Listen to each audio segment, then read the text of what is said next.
안녕하세요. 박석재의 천문역사TV 박석재입니다. 오늘은 천문역사 스페셜 카테고리 30번째 시간입니다. 드디어 우리 은하계 중심에 있는 블랙홀이 촬영됐습니다. 블랙홀이 아주 화제가 되고 있는데요. 제가 또 별명이 블랙홀 박사 아니겠습니까? 그래서 시청자분들이 그냥 편안하게 앉아서 이 이슈가 됐던 그 블랙홀 문제들을 다시 돌아보는 그런 시간을 한번 마련했습니다. 블랙홀을 얘기하려면 이분을 얘기 안 할 수가 없습니다. 한 학자의 그 영향력이라는 것이 이렇게 클 수 있구나. 정말 훌륭하신 분이다. 정말 세계적인 분이다. 그런 생각을 안 할 수가 없습니다. 그래서 일단 우리 이 책을 지으신 킵손 교수님 얘기로 시작을 하겠습니다. 인터스텔라 과학이란 책인데 우리나라에 오셨을 적에 저한테 이렇게 사인을 해주셨습니다. 여기 보시면은 With deep respect and best wishes from 킵손 이렇게 써 있습니다. 킵손 교수님이 저를 존경할 게 뭐가 있습니까? 참 인품적으로 훌륭하기 때문에 전 인터스텔라 영화가 나왔다고 생각합니다. 왜냐하면 그 아무것도 모르는 그 영화인들하고 기술자들을 끊임없이 설득을 하시고 아주 그 온화하게 단결을 시켜서 이 인터스텔라라는 영화가 가능했던 것입니다. 그리고 항상 직접 소품으로 칠판에 있는 그 방정식까지 다 손수 쓰시는 그런 치밀하신 분입니다. 저도 이분한테 큰 은혜를 입었습니다. 제가 대학원생이던 87년에 킵손 교수님이 미스너 휠러라는 분하고 같이 쓰신 이 그래비테이션이라는 이 교과서는 아직도 보셔야 됩니다. 1973년 책인데 상대성 이론을 공부하려면 이 책을 봐야 되고 이 책을 안 보면 블랙홀 전문가라고 말할 수 없습니다. 여기 표지에 아주 익숙한 사과가 그려져 있죠. 그 뉴턴이 정말 사과로 얻어맞았는지는 잘 모른다고 하는데 어쨌든 그 일 때문에 모든 중력 교과서는 사과가 등장하게 되어 있습니다. 저도 이 책을 통해서 큰 감화를 주셨지만 개인적으로도 큰 은혜를 입었습니다. 제가 텍사스 대학교에서 대학원생이던 1986년이었습니다. 제가 이제 거대한 블랙홀에 대해서 상당한 연구를 진척시켰는데 당시 제 지도 교수님이던 이선 비시니액이라는 분도 블랙홀 전공자가 아니기 때문에 둘이 자신이 없었어요. 그래서 제가 연말에 1986년 연말에 장문에 편지를 보냈습니다. 그때 이제 캘리포니아 공과대학에 계시던 킵손 교수님한테 편지를 보냈는데 그 답장이 한 달 뒤에 87년 2월 9일 날 발송하셨네요. 그 연말에 보냈으니까 2달 되겠네요. 아주 자상한 편지를 보내주셨어요. 그래서 저도 학생들이 뭘 보내면 반드시 길든 짧든 답장을 합니다. 이때 감격해가지고 이렇게 친절하시게 그 제가 쓴 그 논문 그 내용의 모든 점을 이렇게 자세히 지적해 주셨어요. 이거 덕분에 그해 연말에 학위를 할 수 있었습니다. 제가 1957년생인데 1987년 연말에 만 30세에 학위를 했습니다. 한국천문연구원에 들어와서도 미국 출장을 로스앤젤레스로 갔습니다. 로스앤젤레스에 가면은 거기 옆에 페사디나라는 조그만 그 도시가 있는데 거기 나사도 있어요. 그리고 거기에 바로 캘리포니아 공과대학 캘리포니아 인스티튜트 오브 테크놀로지가 거기 있습니다. 그래서 거기 킵손 교수님도 뵙고 또 당시 유망주였던 로저 블랜포드라는 분도 만나서 자주 얘기를 했습니다. 그래서 킵손 교수님은 그 뒤로도 계속 가끔 뵀어요. 근데 인터스텔라라는 이제 영화를 만드셨다는 겁니다. 그래서 저는 이때 은혜를 갚고자 정말 최선을 다해서 인터스텔라라는 영화를 홍보했습니다. 뭐 신문 몇 군데 그 논평도 내고 그리고 영화 자체가 정말 킵손이 아니면 나올 수가 없는 그런 영화였습니다. 그래서 제가 네이버에 올렸던 영화 인터스텔라의 물리학이라는 글은요, 지금 아마 60만도 넘을 겁니다, 조회수가. 그때 여기 네이버에 제일 첫 아이템으로 소개된 적도 있고요. 심지어 제가 아시아나 항공 기내지에도 기고를 했었습니다. 일본도 1000만 명을 기록하지 못했어요. 근데 우리나라는 그때 인터스텔라라는 영화를 1000만 관객이 넘도록 봤습니다. 그래서 나중에 킵슨 교수님이 한국에 한번 꼭 가봐야 되겠다, 그런 생각을 하셨다고 그래요. 그래서 방한하시게 된 것 같습니다. 그럼 인터스텔라 얘기는 이따 뒤에서 하고요. 블랙홀에 대해서 좀 안내해 드리겠습니다. 자, 여러분이 보시는 것이 지금 은하단입니다. 별이 아니에요. 지금 여러분들 여기 보시는 이 모든 이 점들이 이게 별이 아니고 은하입니다. 은하. 그러니까 별이 뭐 100억 개, 1000억 개, 뭐 1조 개, 이 정도 가지고 있는 별 덩어리들이에요. 불과 100 몇 년 전만 해도 이 우주에는 우리 은하계밖에 없는 줄 알았습니다. 다른 은하라는 걸 생각을 못했어요. 그러니까 저런 거는 다 성운이라고 생각을 했습니다. 그냥 구름 같은 거다. 근데 그게 아니라 우리 은하와 똑같은 별덩어리들이라 이거죠. 그래서 그런 것들이 저렇게 많이 있다. 근데 저 모든 은하들이 거의 다 그 중심에 블랙홀을 가지고 있습니다. 그러니까 이 블랙홀은요, 별이 진화해서 되는 블랙홀이 아니에요. 이 중심에 있는 블랙홀들은 별보다 보통 100만 배, 1000만 배, 몇억 배, 몇십억 배 정도 무겁습니다. 이런 걸 거대한 블랙홀이라고 합니다. 영어로는 슈퍼매시브 블랙홀이라고 합니다. 이러한 블랙홀들이 있을 뿐만 아니라 통계적으로 은하가 크면 그 안에 있는 블랙홀도 큽니다. 네, 그래서 그런 어떤 관측 결과가 점점 구체화되고 있어요. 자, 그럼 예를 들어서 이 블랙홀이 얼마나 재밌는 장난을 하느냐. 자, 이걸 보실까요? 이거는 M87이라는 은하입니다. 뭐 M87 그러니까 꼭 좀 무기 같죠? 실제로 제가 대학생 때 그 별을 좋아하는 우리 고등학생들, 저한테는 뭐 82학번, 80학번 아우들이지만 당신은 다 중고등학생이었죠. 걔들 데리고 제가 그 중에 한 명이 이명현 박사라고, 얘들 데리고 이제 별 보러 갔는데 어디 강원도 어디 깊은 산골이었어요. 근데 거기서 이제 우리가 은하를 보는데 M 얼마, 그러니까 바로 이 메시의 목록이라고 그래서 은하계 그 카탈로그 번호가 M으로 시작이 돼요. 뭐 예를 들면 안드로메다 하면 M31 뭐 이렇게 그 카탈로그 번호가 있어요. 그래서 야, 우리 M 뭐다 이렇게 보는데 갑자기 군인들이, 완전 무장한 군인들이 나타났어요. 거기가 이제 군부대 근처였던 거야. 너희 뭐야?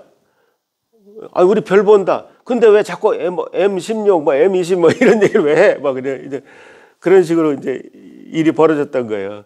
그래서 그 사람들한테 아니다. 이 은하가 이 목록이 프랑스 사람 메시에라는 사람이 만들었는데, 그래서 그 사람 목록으로 M 뭐라고 한다. 그래서 한 100개 정도가 M으로 시작한다. 그게 다 밝은 것들이다. 그걸 해명하느라고 아주 혼났습니다.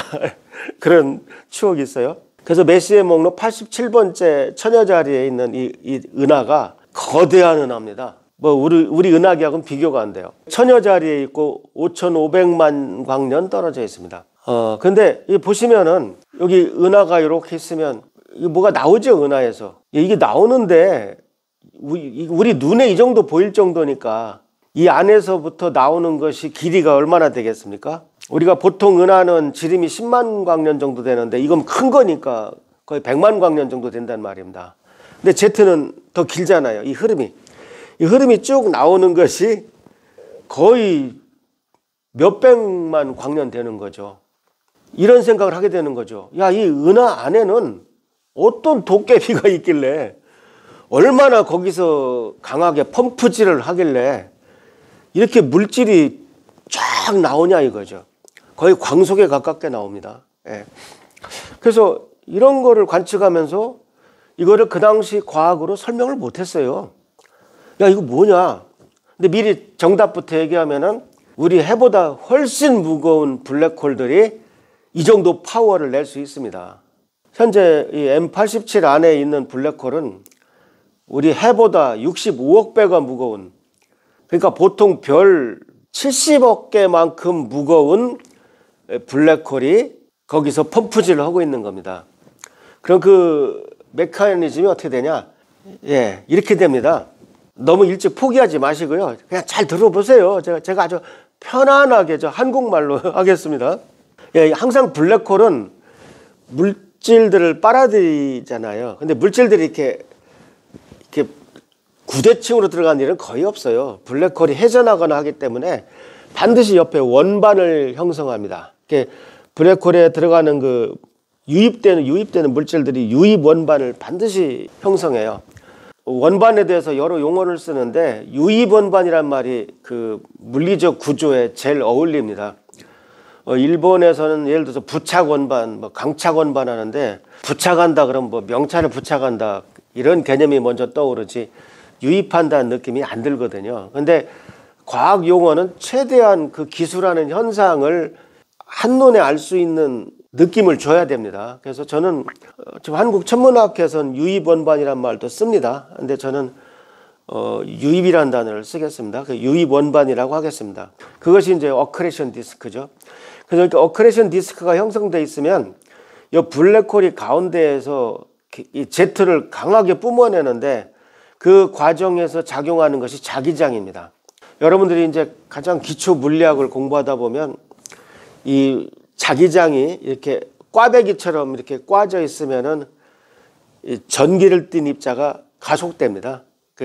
그래서 그가 가장 기본적인 일반 물리학 현상 중에 하나예요. 똑같습니다. 우리 사람이 그 거대한 은하 속에서 어떤 일이 벌어지느냐, 우리 머리로 추리할 수 있는 그 펌프질은 이 방법밖에 없어요.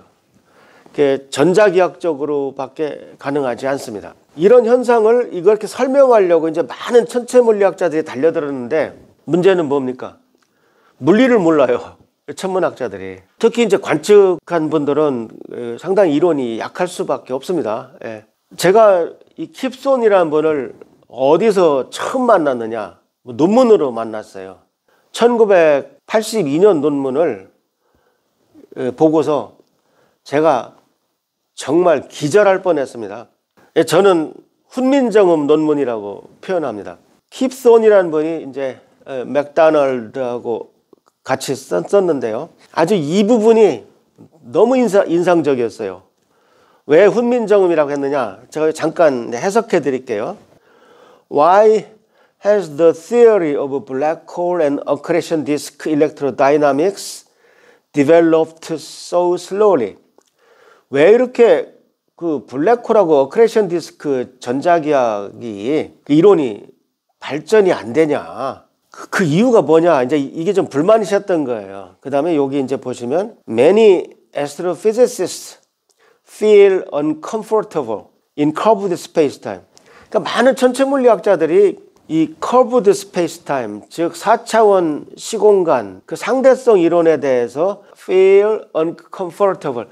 이게 마음이 편하지 않다 이거예요. 수학이 어려우니까 모른다 이거예요. Relativity theorists, 상대론 물리학자들이 largely responsible for the astrophysicists' discomfort. 이 천체 물리학자들의 이 불만에 책임이 있다 이거예요. 왜? 상대론 천문학자 한 사람들이 물리를 너무 어렵게 써놔서 그렇다. 그래서 내가 이 논문에서 훨씬 쉽게 설명해 주겠다. 그러니까 마치 그게 옛날에 어린 백성이 이루고자 할 바 있어도 그 뜻을 이루지 못할 놈이 아니라 그래서 내가 이를 불쌍히 여겨서 훈민정음을 26글자를 맹가노니 이거 있잖아요. 똑같아요. 근데 저는 이제 상대성 이론을 조금 알 때 이제 이 논문을 접했어요. 제가 76학번이니까 이제 볼 수가 있었죠. 82년이면 제가 한참 1년 내내 군대에 있을 때였습니다. 그러니까 실제로 이 논문을 본 건 84년쯤 되는 거죠. 이걸 봤더니 그 어려운 그 블랜포드 즈나이액 프로세스라는 게 있습니다. 어떻게 그 블랙홀의 에너지를 꺼내느냐. 그거를 이렇게 설명해 놓으셨더라고요. 이거 중학교 물상입니다. 이 블랙홀과 여기 어크레이션 디스크가 있습니다. 그럼 여기서 보시면은 자기장이 이제 이렇게 쭉 위로 쭉쭉 뻗어나가는 거죠. 그래서 이 꽈배기 모양으로 나가지만 지금 여기 그림은 이렇게 그릴 수밖에 없습니다. 여기서 이제 전자들이 가속되는 거죠. 요 ABCD, 여기서 생각하는 요 ABCD라는 요 영어로는 서킷이라고 하죠. 요 회로가 이거하고 똑같다는 거죠. 블랙홀은 전기를 띠고 있어요.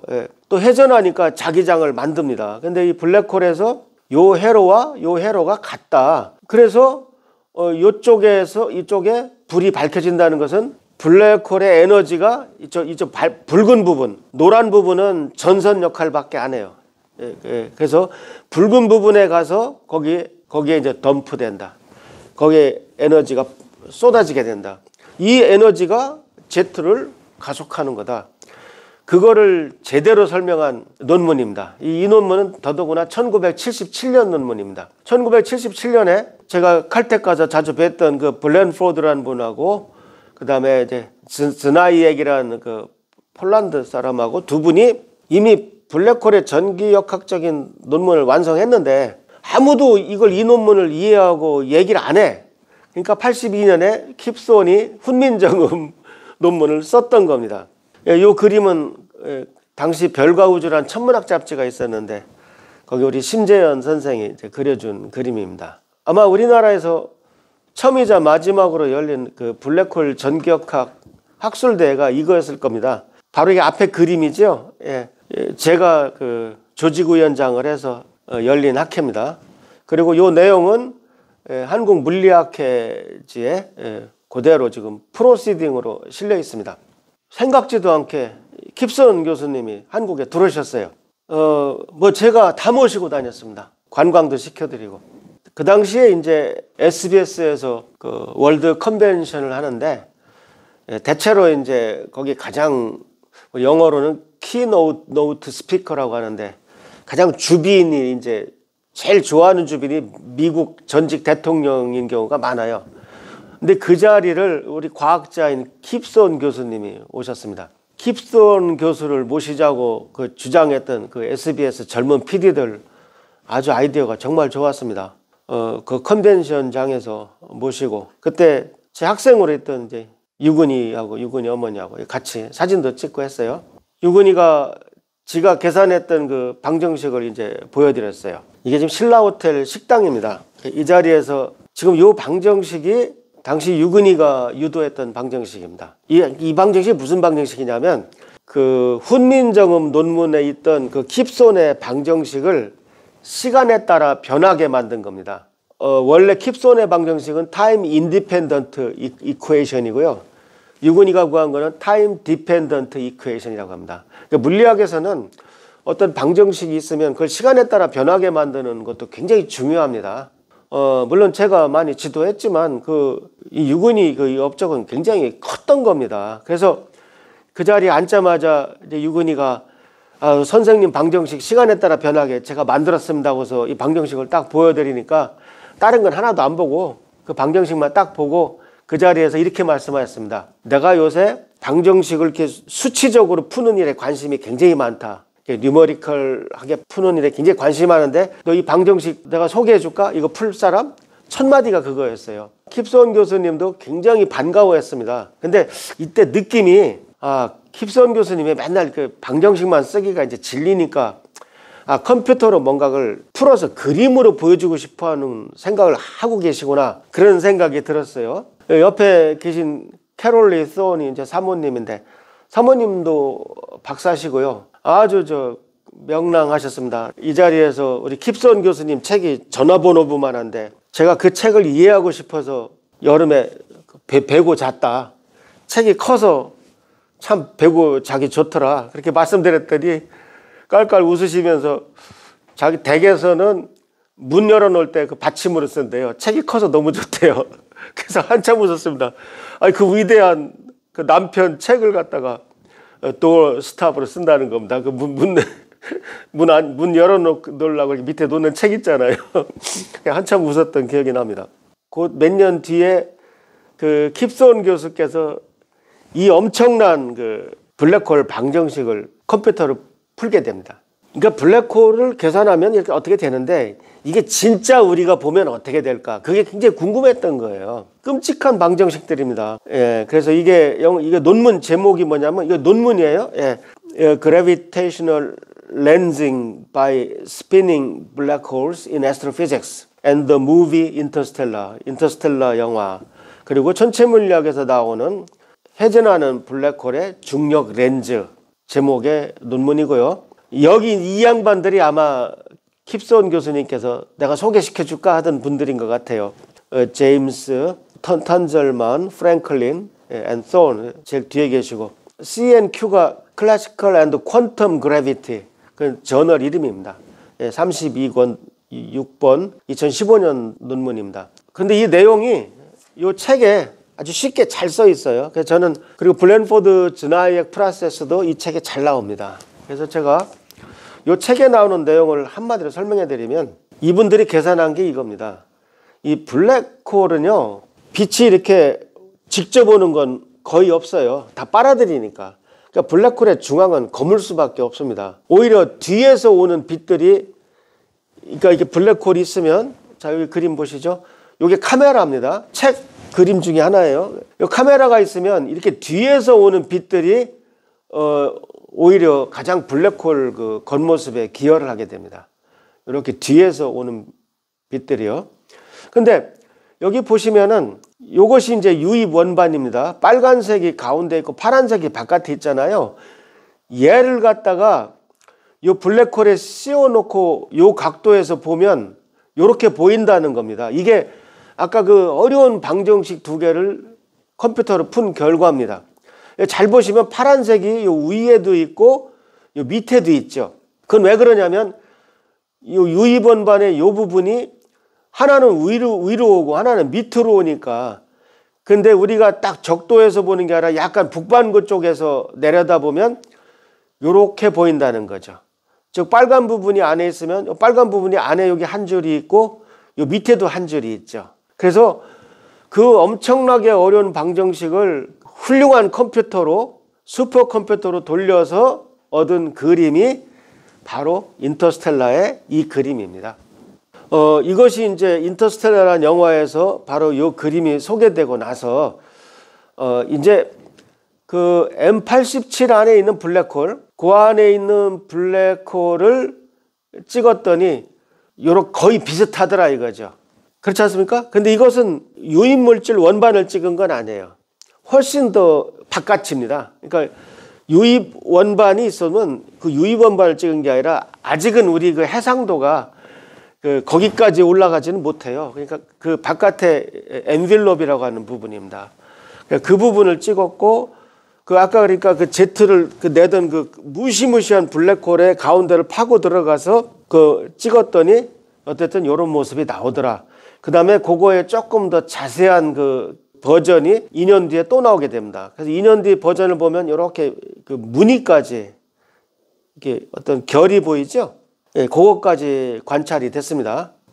그래서 이걸 설명드리자면은 블랙홀에서 이제 제트가 이렇게 양쪽으로 나오는데 뭐 한쪽으로만 나오진 않습니다. 양쪽으로 나오는데 여기 보면 어프로칭 제트라고 써 있죠. 블랙홀에서 이렇게 제트를 내게 되면 하나는 우리 쪽을 향해서 있고 하나는 반대쪽을 향해서 있겠죠. 그러니까 어프로칭이라고 하는 것은 우리한테 접근하는 제트란 쪽이에요. 그러니까 그쪽 제트하고 이쪽 방향이 있다는 것이죠. 요것을 관측하면은 이제 이 정도가 이렇게 되지 않느냐. 네. 그 다음에 이제 여기 같은 그림입니다. 이거 제가 같은 그림을 글씨가 작아서 둘로 나눠 놨어요. 위는 이거고요. 아래는 이제 바로 왜 물결 무늬가 나오느냐. 그 빗살 무늬네. 그죠? 예. 빗살 무늬가 왜 나오느냐. 예. 이래서 나온다. 이제 이렇게 설명을 이렇게 했던 겁니다. 근데 이번에는 이제 우리 은하에서 발견한 거죠. 그러니까 M87은 5,500만 광년 떨어진 머나먼 은하에서 발견된 건데 이번에는 우리 은하니까 우리 은하는 어떻습니까? 여러분들 이 정도야 다 아시겠지만 높아심을 한 번 더 설명드립니다. 이게 우리 은하면은 우리는 은하계 중앙에 있지 않고 요 가장자리에 있어요. 약 3만 광년 떨어져 있습니다. 근데 지금 블랙홀은 어디 있다는 거예요? 이 은하 중심에 있다는 거예요. 그 은하 중심을 우리가 보니까 바로 3만 광년 떨어진 블랙홀을 보게 되는 겁니다. 그러니까 우리 은하계는 지름이 10만 광년이고 반지름이 5만 광년인데 우리는 약 3만 광년 떨어져 있습니다. 그러니까 3만 광년 떨어진 은하를 같은 방법으로 봤다는 겁니다. 같은 전파 천문 기술로 봤다는 거예요. 그런데 여러분들 우리 은하를 보면은 은하수로 보이죠. 이게 참 학교에서 이론만 공부하면 이런 단점이 있어요. 곧 지구학을 배운 학생들한테 야 우리 은하가 뭐야 그러면 뭐 지름이 10만 광년이고 별이 몇천억 개가 있고 납작한 원반 모양이고 소용돌이 모양을 하고 있다고 합니다. 잘 알아요? 그래? 그럼 은하수는 뭐야? 그럼 대답을 못합니다. 은하수가 바로 은하계입니다. 우리 눈에는 띠로 보이는 거죠. 아니, 아무것도 아니에요. 자 보세요. 원반이 있어요. 원판이 있는데 구멍을 뚫어. 그리고 A라는 점에다 개미를 집어넣어요. 그 개미 눈에는 이 원판이 다 보이지가 않습니다. 이 원반이 다 보이질 않고 여기 빗금친 부분만 보이죠. 빗금친 부분이 띠로 보이죠. 개미 입장에서는 자기를 한 바퀴 도는 이런 띠로 보이지 않습니까? 즉 은하계가 우리 눈에 띠로 보이는 것이 은하수입니다. 이 은하계가 우리 눈에 띠로 보이는 것이 은하수니까 은하수라도 이쪽 가운데 부분을 보게 되면 훨씬 더 두꺼워요. 자, 한번 확인해 볼까요? 바로 여름철 은하수입니다. 얘가. 여기가 궁수자리라는 별자리예요. 여기 은하수가 굉장히 두껍죠. 은하수가 마치 둘로 나뉘어 있고 가운데 검은 부분이 있는 것 같은데 이걸 암흑성원이라고 합니다. 암흑성원이 거대한 은하수 중심을 둘로 가르고 있죠. 그러니까 이쪽으로 3만 광년 가면 우리 은하의 중앙에 가는 겁니다. 여기 표시한 별 6개가 북두칠성하고 비슷하죠. 이건 남두육성이라고 합니다. 북두칠성은 누구나 찾을 수 있어요. 근데 이 남두육성은 최소한 아마추어 천문학자는 돼야 됩니다. 여기 별자리가 궁수자리입니다. 영어로는 세지테리어스라고 합니다. 줄여서 SGR로 쓰기도 합니다. 궁수자리고 이것이 남두육성이다. 조금 더 얘기하면 남두육성은 주전자 모양이에요. 여기 두 별이 포함되면 이렇게 주전자 같죠. 이렇게 위는 좁고 밑은 넓은 이런 사다리꼴 모양의 그 주전자 몸체, 손잡이. 그 다음에 여기 주전자 꼭지가 이쪽에 별이 있어요. 영락없이 주전자입니다. 주전자 자리라면 더 맞는데 요 남두육성이 궁수라는 그 활 쏘는 사람의 그 일부입니다. 그래서 바로 이 부분을 보면 이것이 바로 최근에 뉴스에 나오는 블랙홀 사진입니다. 우리 은하 중심에 있으니까 약 3만 광년, 더 정확하게는 2.7 정도 됩니다. 약 3만 광년 떨어진 곳에 우리 해보다 약 430만 배 무거운 블랙홀이 있습니다. 근데 아까 M87은 뭐라 그랬어요? 65억 배라고 그랬어요. 65억하고 430만하고는 돈이라고 생각해봐요. 천지차이죠. 근데 신기한 것은 모양이 비슷해. 큰 거나 작은 거나. 그래서 두 개를 나란히 놓고 보면 이것이 M87 블랙홀이고요. 이것이 이번에 발표한 SGR 궁수자리 그 블랙홀 모습입니다. 근데 이 블랙홀 모습을 보면 이것을 갖다 요 안으로 집어넣어야 돼요. 이 안에 집어넣어야 됩니다. 여기 보시면은 이 블랙홀이 지금 이게 뭐라고 그러냐면 수성궤도라고 그랬죠. 여기 Mercury's orbit이라고 그랬어요. 이게 수성궤도만한 거죠. 블랙홀이. 근데 블랙홀은 크기가 바로 질량에 비례해요. 블랙홀이 5배 무거우면 반지름이 5배 커요. 그거 잘 안 믿어지죠. 왜냐하면 그 부피는 뭐 반지름 3제곱에 비례하고 뭐 그래서 그런 일이 거의 없는데 블랙홀 경우는 무조건 바로 질량비가 크기 비하고 똑같아요. 이 수성궤도밖에 안 되는데 얘를 축소해서 집어넣으면 이번에는 이제 M87 블랙홀 지난번에 관측했던 건 이건 플루토스 오비스예요. 명왕성의 공전궤도예요. 그러니까 태양계 바깥까지 나간다는 거죠. 지금 보이저가 여기까지 갔을 거다고 표시해 놨네요. 그래서 이번에 발견한 블랙홀은 작지만 우리 은하계에 있기 때문에 굉장히 중요한 것입니다. 그리고 전파 천문학 기술로 여기까지 온 것입니다. 저는 참 전파 천문학 하면 제가 평생 잊을 수 없는 사연이 있습니다. 제가 76학번이니까 1975년에 고3이었습니다. 그때는 독일이 서독과 동독으로 나뉘어 있었는데 그 서독 대사관에서 고등학생을 3명씩 선발해서 서독에 여행을 시켜줬습니다. 저는 고3이었는데도 담임 선생님과 친구들이 만료를 뿌리치고 독일어 시험을 통과해서 여행을 또 갔습니다. 그러니까 독일 대사관에서 한 분이 오셔가지고 독일어로 질문합니다. 그래서 거기 답변하면 돼요. 독일 주위에 있는 나라들 독일어로 대봐라, 그거였어요. 그때 거의 다 됐습니다. 다. 뭐 체코슬로바키아는 그때 체코슬로바카이, 뭐 오스트리아는 웨스터라이히, 뭐 니덜란드는 뭐 그때 선정이 돼서 지금 보니까 꼭 북한에서 온 학생 같은데 제가 75년에 고3 때 거기 그러니까 우리나라 학생만 가는 게 아니라 거기 다른 나라 학생들도 있어요. 그 우리 여행단 네덜란드에서 온 백인 애들입니다. 얘들하고 같이 사진 찍었네요. 이 친구가 이름이 최병춘이었고 이 친구가 신배식이었는데 그때 신배식 이 친구가 카메라를 갖고 있었고 이 친구가 사진을 많이 갖고 있을 거예요. 그 친구가 준 사진 한 5장 있는데 그겁니다. 근데 제가 이때 가서 독일의 본 근처에 에펠스베르크라는 곳이 있는데 여기 가서 이 전파 망원경을 보고 깜짝 놀랐어요. 그때 고3이라 또 막판에 천문학과를 꼭 가야 되나? 그 당시 이제 이공계열을 가야 되는 거죠. 그래서 좀 약간의 또 동요가 있었는데 여기 가서 마음을 확실하게 굳혔어요. 여기 마을에서 보면 이렇게 망원경이 얼마나 큰지 이렇게 멀리 보여요. 이게 실물 모습입니다. 거대합니다. 이게 100m 정도 돼요. 그때 갔었는데 제가 천문연구원 원장이 돼가지고 31년 만에 이 망원경을 다시 봤습니다. 그때 저를 따라왔던 우리 손봉원 박사하고 제동 박사네. 우리 손봉원 박사가 최근에 이거 블랙홀 관측으로 요새 아주 이름을 날리고 있죠. 이때부터 아주 훌륭한 전파 천문학자였습니다. 여러분 이렇게 보니까 이게 별거 아닌 것 같죠? 그 당시 관광객들은 이렇게 볼 수가 없는데 이제 제가 원장 입장에서 가니까 평소 거기 있던 우리 연구원들도 못 가던 곳까지 다 들어가 봤어요. 이게 그 전파망원경 바퀴입니다. 거대한 기차죠. 뭐. 보시면은 이 밑에 레일이 있죠. 이것이 돌면서 이제 방향을 정하는 거죠. 그 다음에 거기 연구원들. 그 다음에 이렇게 수없이 많은 통로가 있습니다. 이게 바로 망원경 밑이에요. 재밌는 게 여기 보니까 올빼미가 살더라고요. 올빼미가 한 마리 있더라고요. 너 전생에 천문학자였냐? 그런 생각을 했던 것이 기억납니다. 우리나라가 빨리 전파망원경도 저렇게 큰 거 가져야 되겠다. 그때 우리나라가 가지고 있던 게 14m였습니다. 더 큰 거. 이번에는 21m짜리를 우리나라 3군데 세웠어요. 서울 연세대학교, 그 다음에 제주도 탐나대학교, 그다음 울산대학교. 그걸 갖다가 한국우주전파망원경 네트워크라고 합니다.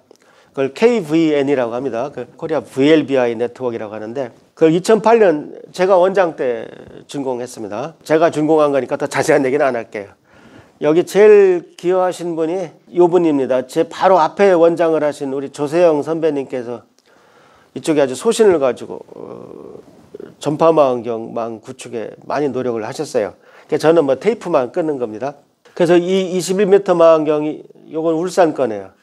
그렇게 3개를 설치해서 우리가 이제 그때 일본에 이제 비라 4개짜리하고 이제 같이 합쳐서 이제 합동작전을 한 것이죠. 바로 지금 이걸 이용해서 우리가 지금 블랙홀을 추적하고 있는 겁니다. 그래서 제가 사실은 이제 지난번에 M87 블랙홀을 발견했을 때만 해도 제가 따로 이렇게 방송을 안 했어요. 왜냐하면 뭐 관측하니까 이렇게 나왔다, 무슨 망원경으로 했다, 뭐 거기에 더 추가할 내용이 별로 많지 않더라고요. 근데 이번에 우리 은하 것까지 나와서 잘됐다. 내가 가르강티아 인터스텔라 영화에 나오는 블랙홀하고 M87하고 이거 세 가지를 내 인생과 이렇게 같이 비춰서 이렇게 설명을 해야 되겠다. 근데 역시 그 한 중앙에는 킵손이라는 훌륭한 스승님이 계시더라. 제가 칠판에서 배운 적은 단 한 번도 없지만 전 스승님이라고 생각을 하고 있습니다. 여러분, 교수는 누구나 될 수 있지만 스승은 누구나 될 수 없습니다. 어떤 분은 편지 하나로도 스승이 되실 수 있는 겁니다. 이걸 정리하다 보니까 제 블랙홀 책이 다 없어졌다는 사실을 깨닫게 됐습니다. 김영사의 블랙홀이 불쑥불쑥이 남아 있었는데 그 시리즈가 다 문을 닫았어요. 그 제가 명색이 블랙홀 박사인데 우리나라에 훌륭한 그 블랙홀 연구한 집단이 있었으면 저도 뭐 우리 한국의 블랙홀 연구의 아버지 소리 정도는, 아버지는 안 돼도 삼촌이라도 그런 소리 들었을 건데 블랙홀 연구했다고 할 수 있는 사람이 거의 없습니다.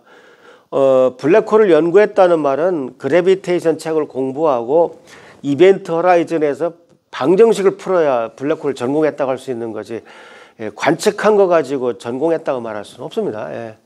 근데 우리가 그런 인력이 거의 없었어요. 그래서 이제 마지막 블랙홀 책을 하나 좀 남겨놔야 되겠다. 이번에는 우리 우주실력 만화 가지고 해야 되겠다는 생각이 떠오르더라고요. 그래서 제가 그동안 유튜브에서 많이 보여드렸던 우주실력 만화에다 새로 많이 그려가지고 다시 블랙홀이 불쑥불쑥 2를 쓰기로 맘먹었습니다. 빠르면 가을쯤 나오지 않을까 싶습니다.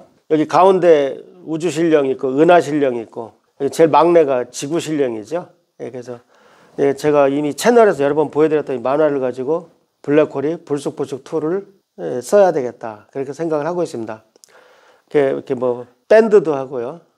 예를 들어서 만화를 컷을 보면 우주실령께서 묻습니다. 시공간이 휘는 이유가 뭐지? 그러니까 아인슈타인이 중력입니다. 그러니까 너는 사람보다 모르냐? 그러고 이제 지구실령을 한 대 때리는 좀 비교육적입니다만, 이런 즐거운 상상을 하면서 오늘 블랙홀 스페셜을 한번 만들어 봤습니다.